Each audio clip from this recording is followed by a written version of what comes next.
Pak Wiro Tamin 23 tahun, warga Dusun Cipangan, Kecamatan Jambanan, Kecamatan Sidoarjo, Kabupaten Sragen, sing bakul kayu kuwi pranyata duweni pengalaman unik. 6 tahun kepungkur, Pak Wiro ngalami kedadian kang aneh sing mbok menawa durung nate dialami dening wong liya. Pak Wiro nyritakake lelakone mau.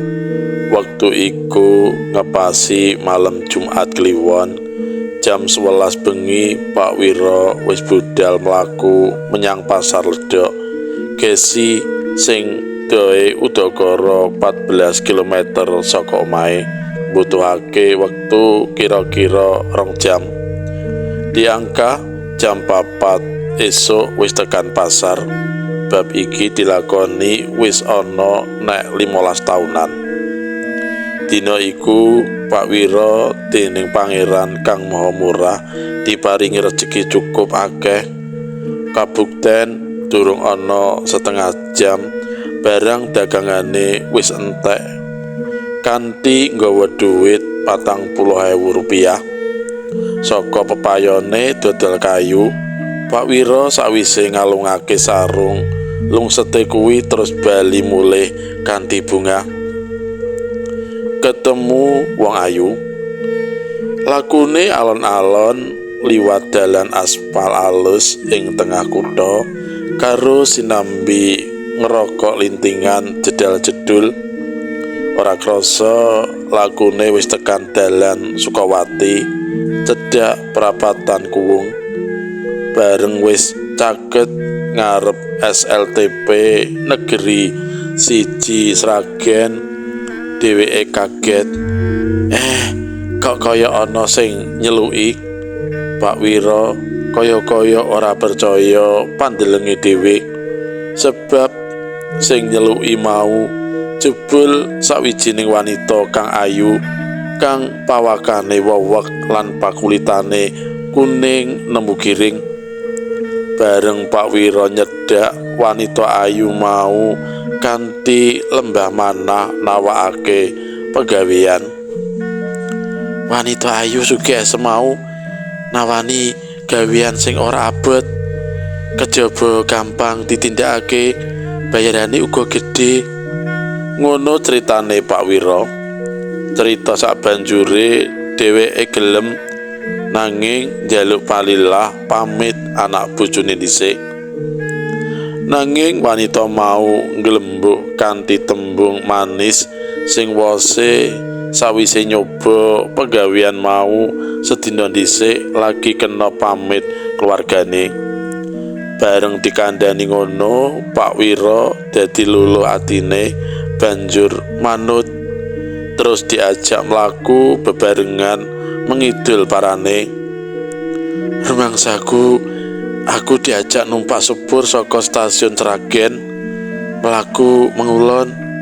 Mudhun saka sepur aku digandeng wanita ayu mau liwat dalan ombo. Suwe-suwe dalane saya ciut nanging alus.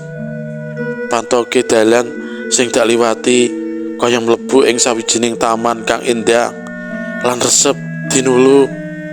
Ing tengahing taman katon ana bangunan kaya kraton sing durung rampung. Sawise tengene bangunan mau akeh wong sing padha nyrempeng nyambut gawe garap pager gapura.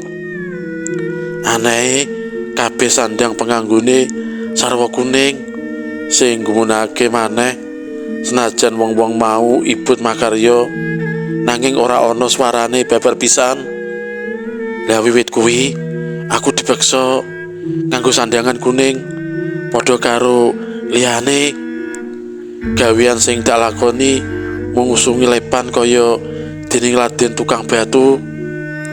Senajan anggonku nyambut gawe ora tau leren, lah rumangsaku ora duweni rasa kesel babar pisan. Pratelane Pak Wiro sabanjure.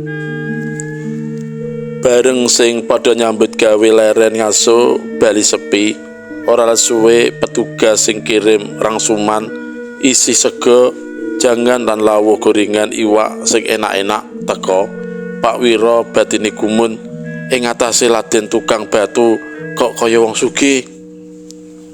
Malih godhong garing manut pritungane Pak Wiro anggone nyambut gawe wis entuk 7 dina. Ing wektu longgar Pak Wiro tenguk-tenguk ana sak ngisore wit kembang kenanga. Bareng gondone kembang sing arum mau nyogrok irunge, dheweke lagi kelingan keluargane. Saking kangene marang anak bojone, Pak Wiro ora doyan mangan babar pisan. Meh sepasar nyandak dheweke ora klebon apa-apa lan wegah nyambut gawe. Kocap kacarita mandor bangunan nyumurupi Pak Wiro ora gelem nyambut gawe, nuli nundung lunga karo disangoni dhuwit 450.000 rupiah. Bareng wis nampani dhuwit, Pak Wiro enggal-enggal lunga saka papan kono karo ngeling-eling dalan sing nate diliwati. Nusuri dalan alus ngenut sorote lampu kang padhang. Ora let suwe mak biar ngerti-ngerti Pak Wiro wis ana pojokan plataran mburi SLTP Negeri 6 Sragen. Dene dhuwit sing digegem kenceng kuwi bareng ditiliki jebul mung kembang garing. Eloke dhuwit pepayone dodol kayu isi wutuh yaiku 70.000 rupiah ana sak klambi. Digondol lelembut mesti wae baline Pak Wiro Tamin gegerake warga desa Jambanan merga dikabarake wis ilang 275 dina utawa 9 sasi suwene.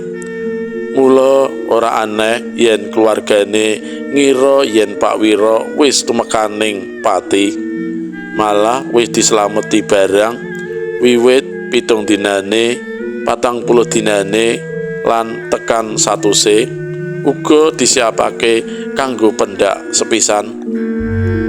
Baline Pak Wiro pas ing dina Jumat Kliwon kaya nalika ilange. Baline Pak Wiro udakara jam 1 bengi pas udan deres. Warga masyarakat desa Jimpangan padha gemruduk teka karo nggawa obor karo bengok-bengok. Pak Wiro digondol lembut wis bali. Pak Wiro digondol gendruwo wis mulih. Ana maneh sing ngandhakake Pak Wiro digondol lampor bisa bali. Nalika semono Mbok Sanem bojone kaget, kuwatir campur wedi bareng krungu lawange ditothok saka njaba.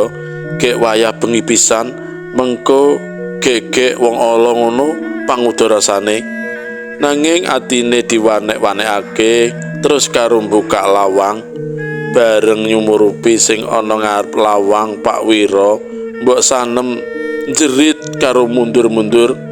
Pak Wiro isih panggah menganggo klambi lan sarung lawas kaya sing dienggo dhisik sarta raine katon pucet kaya kertas.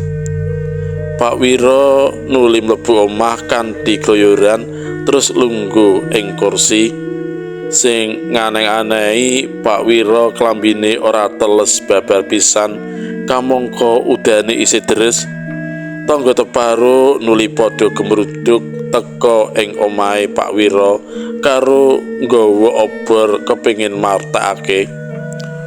Umume warga masyarakat padha melu seneng dene Pak Wiro Tamin sing ilang meh setahun digondol lembut wis mulih kanthi seger waras.